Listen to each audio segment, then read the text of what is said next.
O cemitério do futebol está cheio de favoritos e na noite dessa quinta-feira, mais um deles foi enterrado. Meus amigos, o Botafogo ganhou do PSG. Eu não sei nem o que falar. Eu imagino que a reação minha vendo o jogo foi a da maioria de vocês que não acreditou no que estava vendo. Simplesmente o campeão da Libertadores venceu o campeão da Champions League e não só isso, o clube que vem apresentando o melhor futebol do Brasil. A gente vai estar repercutindo bastante sobre esse jogo e também sobre os outros jogos do dia. Que dia de Mundial de Clube, hein, meus amigos?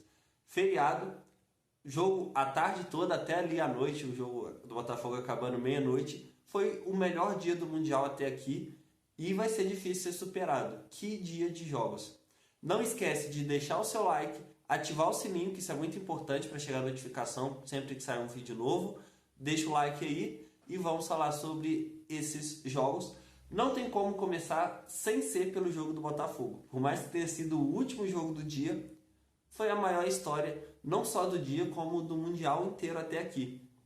Quando a gente para pensar, o Botafogo ganha o Brasileiro, ganha a Libertadores no ano passado, campanhas assim irretocáveis. Esse ano o clube não começou bem. O Botafogo perde a Supercopa do Brasil, perde a Recopa Sul-Americana. O clube parecia que não estava engrenando no Brasileiro, parecia que ia demonstrar dificuldades ali. Quando parecia que tudo ia estar perdido, a desconfiança em cima do Renato Paiva já estava crescendo. Vários momentos ali davam a entender que o Botafogo não ia conseguir manter a pegada do ano passado. O clube começa a reagir, classifica na Libertadores, começa ali uma arrancada no Brasileirão. Faz um jogo contra o Seattle, que foi um bom jogo. O Botafogo chega a dominar em alguns momentos, mas principalmente no segundo tempo, o Seattle teve a oportunidade de empatar o jogo e complicar a vida do Botafogo. Em contrapartida, quando a gente pensa no PSG, é o clube que ganhou de 5-0 a final da Champions, estreou metendo 4 no Atlético de Madrid. Então, assim, era um clube que vinha com tudo, grandes jogadores. O Luiz Henrique, ele poupou alguns jogadores, principalmente do meio campo, mas assim, não dava para falar que estavam com um time reserva, era um time no máximo misto ali, 3 desfalques ali, no máximo 4. E o time não conseguiu encaixar o seu futebol contra o Botafogo. Foi um jogo impressionante. Por quê? Quando a gente pensa num sul-americano vencendo um europeu, e principalmente um europeu da elite, como é o PSG, a primeira coisa que eu vi na nossa cabeça é uma grande atuação do goleiro. Então, quando a gente pensa no Mundial do São Paulo, por exemplo, Rogério Ceni foi sensacional. Ele foi o melhor em campo ali. Cássio, em 2012, contra o Chelsea, a mesma coisa. O melhor em campo foi o goleiro. Porque o europeu cria, o sul-americano se defende e consegue fazer um gol ali. Não foi isso que aconteceu no jogo. De fato, o PSG teve uma dominância grande, sim. Principalmente ali no primeiro tempo, o clube conseguia criar. O Kvaratskhelia, baita partida dele, principalmente no começo do jogo. No segundo tempo ele ficou mais apagado. Mas o Botafogo conseguia marcar muito bem. Eles conseguiram acertar as dobras ali na marcação. Eles conseguiram praticamente anular o Vitinha. Quando a gente tem falado da temporada, a grande discussão é se o Vitinha é o melhor meia da temporada, ou seja, é um jogador numa classe muito alta, e o Botafogo conseguiu anular ele. Óbvio que quando você vê o jogo, você vê a qualidade, você vê o talento que ele tem, mas o Botafogo conseguiu impedir que o PSG conseguisse fazer o que eles fazem de melhor, que são as transições ali, os jogadores não marcando a posição para confundir a marcação. A gente vê isso no primeiro gol, né? O Hakimi dentro da área, o Doué fazendo a jogada, uma tabelinha rápida ali. O Botafogo conseguiu marcar muito bem. E, de novo, o John não foi o melhor em campo. O John fez uma baita atuação, ele fez uma grande defesa ali no segundo tempo, numa falta que foi cobrada, mas ele não foi o destaque do jogo. O PSG não ficou empilhando oportunidades. Tiveram alguns chutes, mas muito abaixo do que eles estão acostumados na Champions e principalmente no Campeonato Francês. Então, assim, foi uma grande partida do Botafogo. Eu fico imaginando como que tá o torcedor do Botafogo uma hora dessa. É uma grande vitória. Se a gente for parar para pensar nos grandes momentos do Brasil, do futebol brasileiro, de clubes, no século XXI, com certeza essa vitória do Botafogo está lá presente. A gente já teve grandes momentos, mas principalmente de uns anos para cá, o futebol europeu conseguiu sobressair e dominar bastante. A gente não estava conseguindo mais ter tanta certeza que a gente ia chegar na final do Mundial no formato antigo. Então, uma vitória dessa, jogando um bom futebol, apresentando um grande sistema defensivo ali, as trocas ali, tudo funcionando muito bem. O Botafogo consegue ganhar do PSG. É uma grande atuação do Igor Jesus ali na frente, ele que já está se despedindo do Botafogo.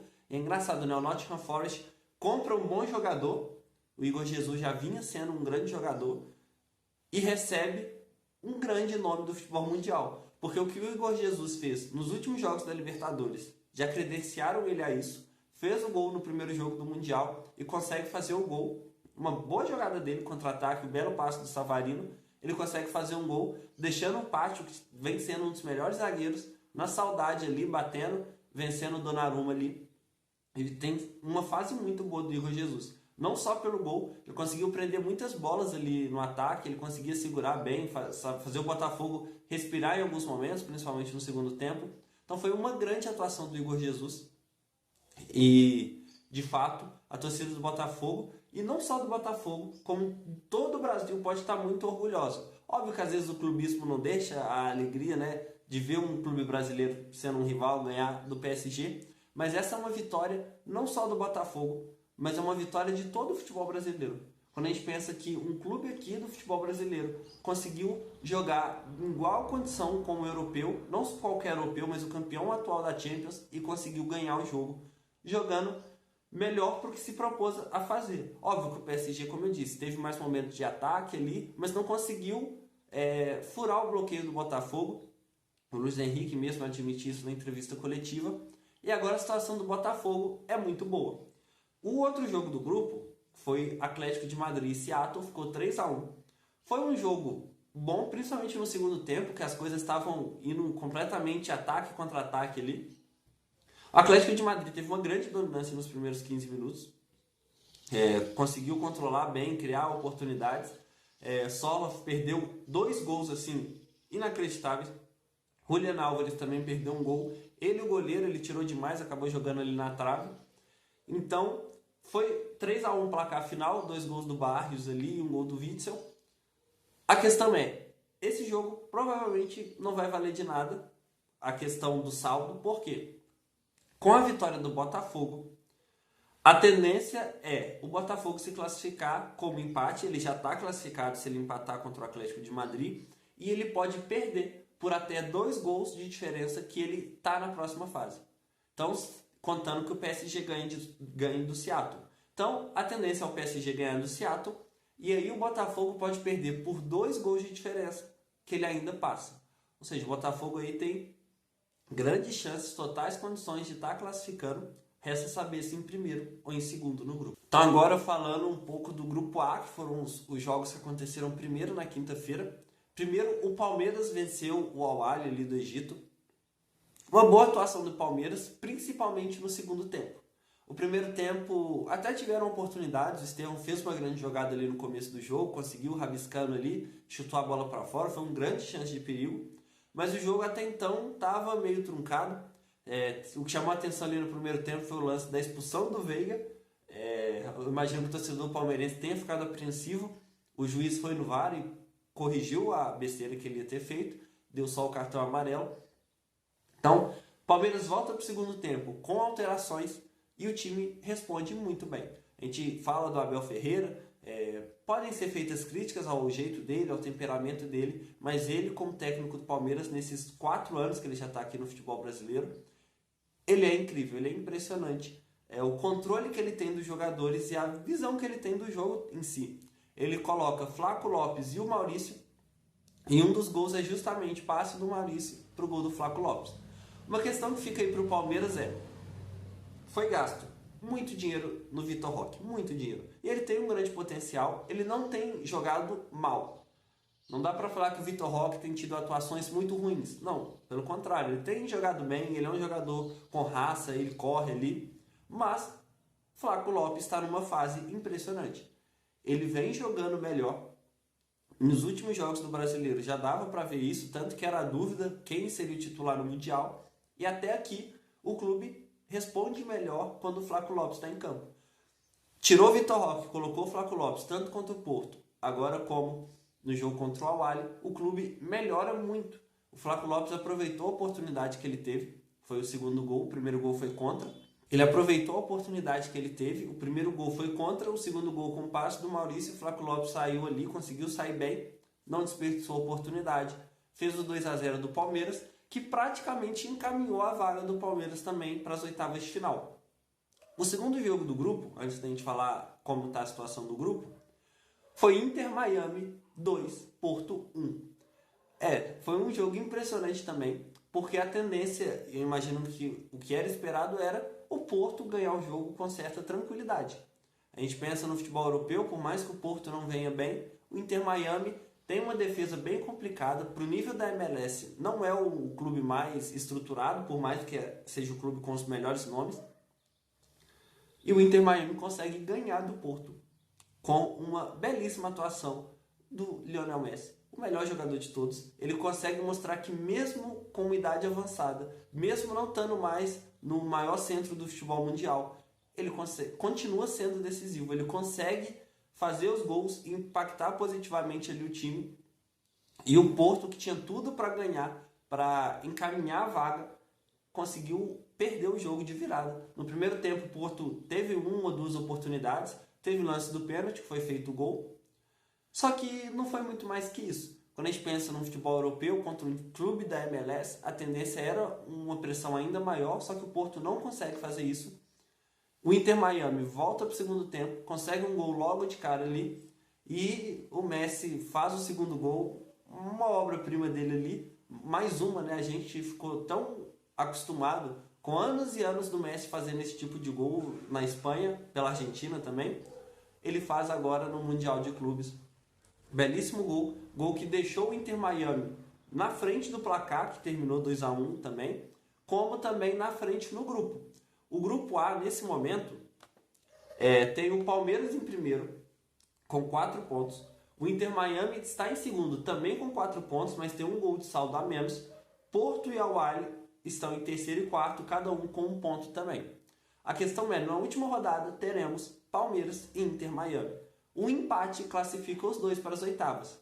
Então é aquela questão, será que eles vão fazer aquele jogo mais tranquilo, se poupando, se preservando ali? Será?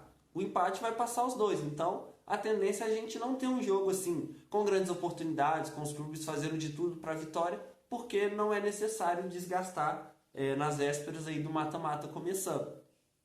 Para o Inter Miami, mesmo que ele perca o jogo, se o Porto ganhar, o Inter Miami já está classificado também. Porque o primeiro critério de desempate é o confronto direto. Então, como o Inter Miami ganhou do Porto, essa vitória não foi só importante pela pontuação, mas porque ele está na frente no confronto direto. Então, se o Porto ganhar do Al-Ahly, vai para os mesmos 4 pontos do Inter Miami, só que perde no confronto direto.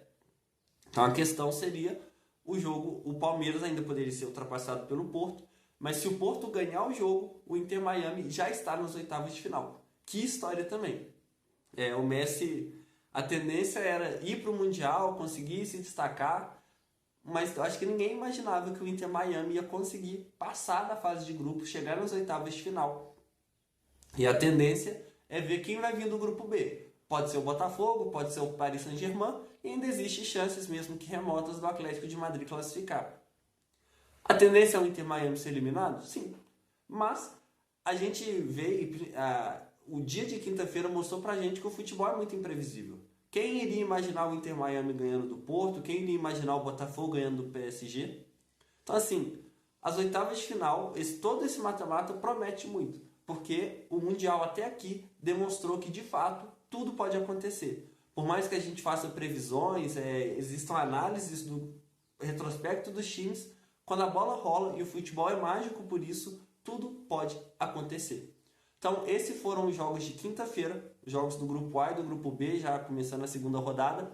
Nessa sexta, teremos também 4 jogos dos grupos C e D. Então, vamos ter o grande confronto também entre Flamengo e Chelsea. Então, ontem, Botafogo e PSG, hoje Flamengo e Chelsea. Bayern de Munique e Boca Juniors. Então, assim, o Mundial está repleto de jogos e isso é só a fase de grupos. Vai se desenhando ali o caminho para o mata-mata, vários confrontos interessantes, talvez imprevisíveis lá atrás, e isso mostra que de fato muita coisa ainda vai acontecer, tudo pode acontecer. Eu quero que você deixe aqui nos comentários que você achou dessa vitória do Botafogo para cima do PSG? Você acha que o Botafogo já está classificado ali, vai conseguir segurar o Atlético de Madrid, vai ganhar? Qual é a sua opinião sobre isso? Quero que você também deixe a opinião sobre os jogos do Grupo A, tanto do Palmeiras quanto do Inter Miami, a atuação do Messi ali e a provável classificação também. Não esquece de deixar o like, de ativar o sininho, compartilhar aí para os seus amigos. Pessoal, agradeço muito aí pela audiência de vocês. O canal já passou 2.000 visualizações, são menos de 2 semanas de canal. Eu agradeço muito cada um de vocês. Vamos continuar crescendo, buscando melhorar cada vez mais. E por isso o like é muito importante, ativar o sininho, compartilhar para os seus amigos. Agradeço muito de coração a todos vocês. É isso, galera. Um abraço. Tchau, tchau.